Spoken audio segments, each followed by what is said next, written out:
રાજ્યમાં ટામેટા તેમજ મરચામાં ફ્લાવરિંગ અને ફળના વિકાસનું તબક્કો ચાલી રહ્યું છે। શાકભાજી પાકમાં સારું ઉત્પાદન લેવું હોય તો હાલના તબક્કે શું માવજત કરવી, હવે તેની વૈજ્ઞાનિક માહિતી મેળવીએ ડોક્ટર યોગેશ પવાર પાસેથી। ખાસ કરીને ગુજરાતની અંદર હાલ આપણે શિયાળા ઋતુની જ્યારે વાત કરીએ તો બાગાયતી પાકોની અંદર જે શાકભાજીના પાકો છે એની અંદર આપણે ટામેટા, મરચાં, રીંગણ, ત્યારબાદ કોબીજ, ફુલાવર, જે પાંદડાવાળી શાકભાજી છે એવા પાકો મોટા પાયા ઉપર જોવા મળશે। સાથે સાથે બટાકા જેવા પાકોનું પણ વાવેતર આ ઋતુની અંદર ખેડૂતોના ખેતર ઉપર જોવા મળશે।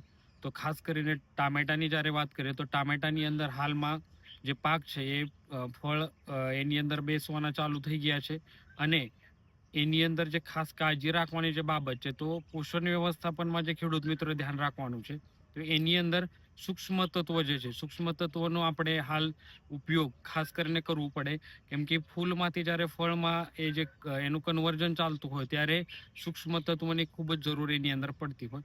તો ખાસ કરીને ખેડૂત મિત્રો મલ્ટીગ્રેડ જે માઇક્રોન્યુટ્રિયન્ટ બજારની અંદર મળતા હોય તો એનું છંટકાવ આપણે 1% દ્રાવણ પ્રમાણે જો ખેડૂતો કરે તો એનું સારું એવું ફળ સેટિંગ એની અંદર આપણને જોવા મળશે। ત્યારબાદ બીજા જે પોષક તત્વોની જ્યારે વાત કરીએ તો ટામેટાની અંદર ખાસ કરીને આપણે ફોસ્ફરસ અને પોટાશ જેવા તત્વો છે જે ફળની સાઇઝ અને ક્વોલિટી એની જે ગુણવત્તા છે સુધારવા માટે મદદરૂપ થાય છે। તો એવા પોષક તત્વોની જરૂરિયાત આપણે પાણી સાથે જે વોટર સોલ્યુબલ ફર્ટિલાઇઝર જે આપીને પણ તમે એનું મેનેજમેન્ટ કરી શકો છો। ખાસ કરીને રાસાયણિક ખાતરોની જગ્યાએ જો આપણે જૈવિક ખાતરો છે એનો પણ ઉપયોગ એની અંદર કરવાથી આપણને પાકની જે તંદુરસ્તી છે સારી જોવા મળશે, સાથે સાથે એની જે ક્વોલિટી છે એ પણ સારી જોવા મળે। તો તે માટે આપણે એનપીકે બાયો ફર્ટિલાઇઝર જે છે એનો ઉપયોગ આપણે કરી શકાય। એટલે જમીનની અંદર જે પોષક તત્વો પડેલા છે એને ઉપલબ્ધ જે છે અવેલેબલ ફોર્મમાં એ કરવાનું કામ જે કરે છે તો ઓછા ખર્ચમાં ખેડૂતો સારું એવું એમાંથી ફાયદો મેળવી શકે છે। ત્યારબાદ રોગ જીવાતની જ્યારે વાત કરીએ તો રોગ જીવાતની અંદર ખાસ કરીને ટામેટાની અંદર સુકારાના પ્રશ્નો ખેડૂતોના ત્યાં જોવા મળતા હોય।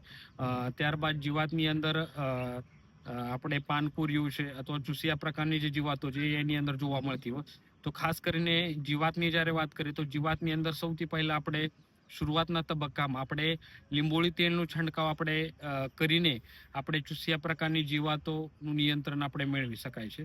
ત્યારબાદ આપણે જૈવિક પદ્ધતિની જ્યારે વાત કરીએ ત્યારે બિવેરિયા બેસિયાના જે છે એ પણ આપણે 75 ગ્રામ પ્રતિ પંપમાં છંટકાવ કરીને આપણે એનું નિયંત્રણ મેળવી શકાય છે। અને જ્યારે રાસાયણિક દવાઓની જ્યારે જરૂર પડે તો એની અંદર ખાસ કરીને જે દવાઓ છે જે ચૂસિયા પ્રકારની જીવાતોમાં અને લીફ માઇનર જેવા જીવાતોની અંદર કામ કરતી હોય તો એની અંદર ઇમિડાક્લોપ્રિડ જેવી દવાનો આપણે છંટકાવ કરી શકાય। થાયોમિથેક્ઝામ જે છે એનું છંટકાવ આપણે કરી શકાય।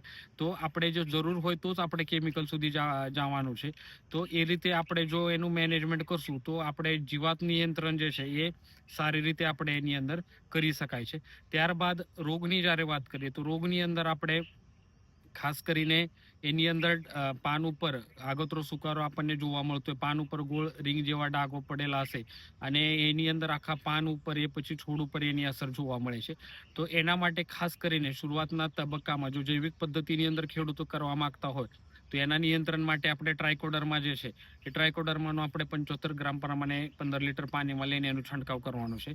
જે પણ જૈવિક બનાવટો આપણે વાપરીએ છીએ એની અંદર ખાસ ધ્યાન રાખવાનું કે એનો ઉપયોગ આપણે સાંજના સમયે કરવાનો છે જેથી આપણને એના પરિણામો જે છે સારા મળશે। ત્યારબાદ રાસાયણિક પદ્ધતિની અંદર જ્યારે રોગના નિયંત્રણ માટે કાર્બેન્ડેઝિમ પ્લસ મેન્કોજેબ છે અથવા મેટાલેક્ઝિલ પ્લસ મેન્કોજેબ છે એવી દવાનો આપણે શરૂઆતના તબક્કામાં આપણે છંટકાવ કરીને પણ આ રોગને આપણે નિયંત્રણ એના ઉપર મેળવી શકાય છે।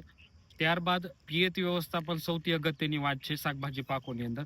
તો ખેડૂત મિત્રો પિયત વ્યવસ્થાપનમાં આપણે જરૂર મુજબ જ પાણી આપવાની જરૂર છે। વધારે પડતી પિયત આપવાથી રોગ જીવાતના પ્રશ્નો વધવાની શક્યતા રહે છે।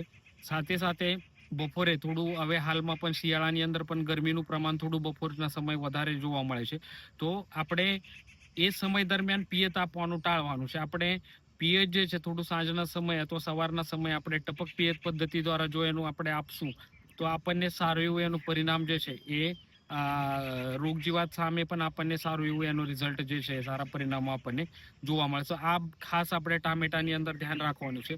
મરચાના પાકની જ્યારે વાત કરીએ તો મરચાની ખેતી કરતા ખેડૂતો ખાસ કરીને મરચાના જે ફળ છે એના ઉપર ડાઘા પડવાના રોગના પ્રશ્નો ખાસ કરીને ખેડૂતોને જોવા મળતા હોય તો એની અંદર આપણે ફૂગનાશક દવા જે છે આંતરપ્રવાહની જે સ્પર્શજન્ય છે એ કોઈ પણ એક પ્રકારનું સિસ્ટેમિક પ્લસ કોન્ટેક્ટ ફૂગનાશક દવાનો છંટકાવ કરી આપણે એનું નિયંત્રણ મેળવી શકાય.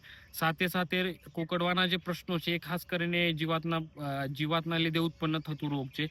આ વાયરસના રોગ માટે જૈવિક પદ્ધતિમાં ખેડૂત મિત્રો આપણે ખાટી છાશનું જે ઉપયોગ છે એ શરૂઆતના તબક્કામાં આપણે થોડા સમયાંતરે કરવાથી પણ આપણે એમાં સારી રાહત મળશે. જો વધુ તકલીફ હોય તો આપણે શરૂઆતમાં લીંબોળી તેલનું છંટકાવ કરવાનું છે અને ત્યારબાદ જે રાસાયણિક દવાઓ જેની અંદર ઇમિડાક્લોપ્રિડ છે, એસેટામાપ્રિડ છે એનું છંટકાવ આપણે પાછળના તબક્કામાં કરી સમયાંતરે કરી એનું નિયંત્રણ આપણે આ જે રોગ છે એમાં આપણે એનું નિયંત્રણ આપણે કરી શકાય છે. તો આ ખાસ બાબત જે છે મરચાની અંદર પણ ધ્યાન રાખવાનું છે. જો એવી રીતે આપણે શાકભાજીમાં જૈવિક પદ્ધતિઓ અને જરૂર જણાય તો જ રાસાયણિક પદ્ધતિનો ઉપયોગ કરીને આપણે શાકભાજીનું વ્યવસ્થાપન કરશું તો આપણને સારું એવું ઉત્પાદન અને સારું એવું બજાર ભાવ ખેડૂતોને